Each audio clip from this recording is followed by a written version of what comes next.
பராவ் பின் ஆசிப் ரலியல்லாஹு அன்ஹு அவர்கள் கூறியதாவது, அல்லாவின் தூதர் ஸல்லல்லாஹு அலைஹி வஸல்லம் அவர்கள் 7 விஷயங்களை கடைப்பிடிக்கும்படி எங்களுக்கு கட்டளையிட்டார்கள்.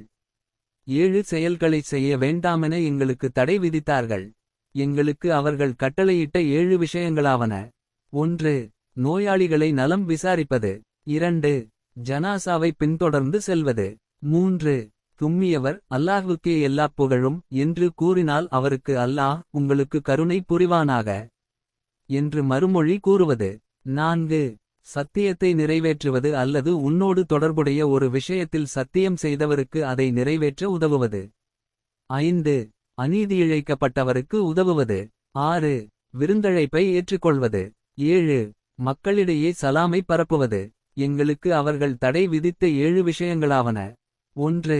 ஆண்கள் பொன் மோதிரம் அணிவது அல்லது மோதிரங்கள் அணிவது. 2. வெள்ளிப் பாத்திரத்தில் பருகுவது. 3. மென்பட்டு துண்டு பயன்படுத்துவது. 4. ஆண்கள் எகிப்திய பட்டு கலந்த பஞ்சாடை அணிவது. 5. ஆண்கள் சாதாரண பட்டு அணிவது. 6. ஆண்கள் கெட்டிப்பட்டு அணிவது. 7. ஆண்கள் அலங்கார பட்டு அணிவது.